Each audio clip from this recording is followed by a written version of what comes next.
오늘은 아주 흥미로운 비교 분석 자료들을 좀 가져왔습니다. 바로 한국과 베트남, 전후 통일을 경험한 두 나라의 핵심 도시 이야기인데요. 서울, 부산, 그리고 하노이, 호치민입니다. 저희가 오늘 함께 던져볼 질문은 이거예요. 베트남 경제의 심장, 호치민이 과연 한국, 부산의 길을 따르게 될까? 한때 경제 중추였지만 수도권 집중으로 어려움을 겪었던 부산 말이죠.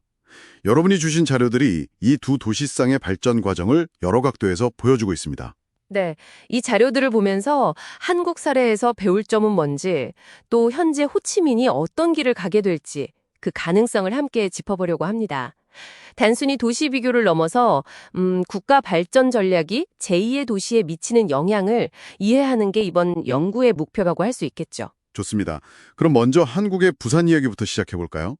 부산하면 한국전쟁 때 임시 수도였잖아요. 맞아요. 전쟁 피해가 상대적으로 적었고 또 부산항이 구호물자나 전쟁물자 드나드는 관문 역할을 했거든요. 아, 그래서 피난민이나 자본도 많이 몰렸겠네요. 네, 그렇죠. 자연스럽게 제조업도 거기서 꽃피웠고요.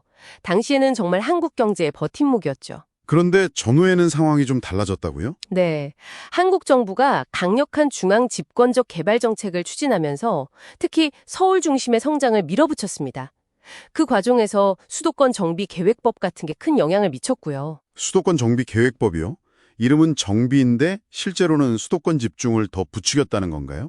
결과적으로는 그렇게 됐다고 볼 수 있죠. 기업 본사, 금융기관, 또 우수한 인재들이 전부 수도권으로 빨려 들어가는 뭐랄까 블랙홀 현상이 심화됐거든요. 그래서 부산 인구도 줄고 경제지표 격차도 벌어졌군요. 네, 부산 인구는 1995년이 정점이었고 그 후로 감소세로 돌아섰어요. GRDP, 그러니까 지역 내 총생산 격차도 서울이랑 계속 벌어졌고요. 나중에 정부가 부산을 금융중심지로 지정하기도 했잖아요. 해양파생 특화로요. 근데 왜 큰 효과를 못 봤을까요? 그게 좀 복잡한데요. 이미 금융허브로서 서울의 위상이 너무 강력했고요. BIFC 같은 인프라를 구축하고 공공기관도 옮겼지만 정작 중요한 외국계 금융사 유치는 사실상 실패했죠. 오히려 있던 은행이 나가기도 했다고 해요. 네, 그런 사례도 있었습니다.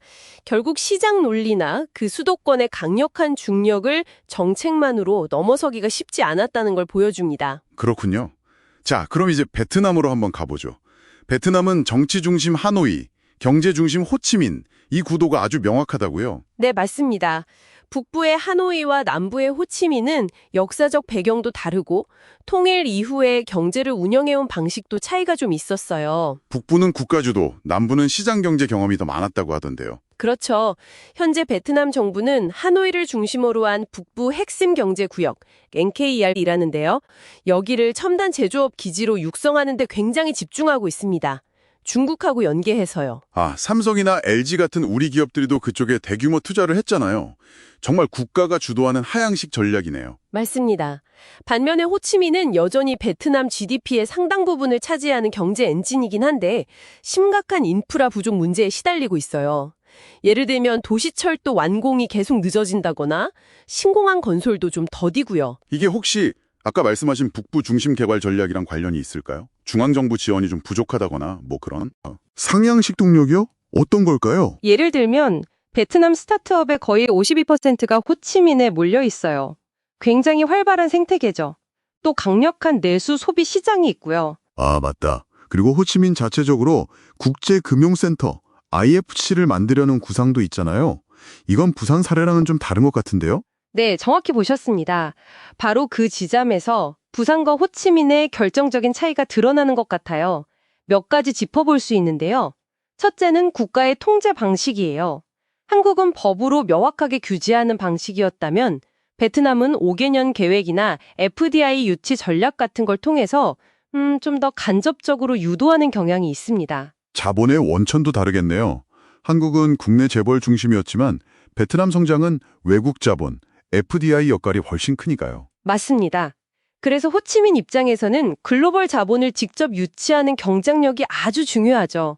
셋째는 도시 자체의 DNA 차이인데요. 부산이 산업항구 도시로서의 정체성이 강했다면 호치민은 상업, 서비스, 금융 중심의 대도시 성격이 더 강합니다. 이게 21세기 경제에는 더 유리할 수도 있고요. 마지막으로 허브 구상 자체도 다르다고 하셨죠? 네. 부산은 새로운 금융중심지를 만들려는 시도에 가까웠다면 호치민은 이미 가지고 있는 금융중심지 기능을 국제적인 수준으로 업그레이드 하려는 거거든요. 출발선이 좀 다르다고 할 수 있죠. 와, 듣고 보니 정말 흥미로운 차이점들이네요. 단순히 제2의 도시라는 위치만 같지 처한 환경이나 가진 강점이 상당히 달라 보입니다. 그렇죠. 그럼 이 모든 걸 종합해 볼 때 호치민의 미래는 어떻게 전망해 볼 수 있을까요? 부산처럼 될까요? 아니면 다른 길을 갈까요? 이런 차이점들을 고려하면요. 호치민이 하노이에 완전히 종속되기보다는 북부는 산업, 남부는 항업, 금융 이렇게 각자 다른 역할을 하면서 국가 발전을 이끄는 경제적 양강 구도를 형성할 가능성이 더 높다고 봅니다. 물론 인프라 문제 해결이나 중앙정부와의 관계 설정 같은 과제는 남아있지만요. 결국 호치민은 부산과는 다른 자신만의 글로벌 도시길을 갈 잠재력이 충분하다 이렇게 볼 수 있겠군요. 자, 오늘 연구를 통해 한국과 베트남 두 도시 이야기를 비교하며 여러 생각을 하게 되는데요. 여기서 여러분께 마지막 질문을 하나 던져봅니다. 만약 베트남이 정말 하노이라는 산업 엔진과 호치민이라는 상업 금융 엔진, 이 두 개의 엔진으로 함께 발전해 나간다면 여러분의 비즈니스나 투자 관점에서 이건 어떤 새로운 기회를 의미할까요? 아니면 혹시 새로운 도전 과제를 던져줄까요? 이 질문에 대한 답을 한번 스스로 고민해 보시는 것도 의미 있는 시간이 될 것 같습니다. 오늘 연구는 여기까지입니다.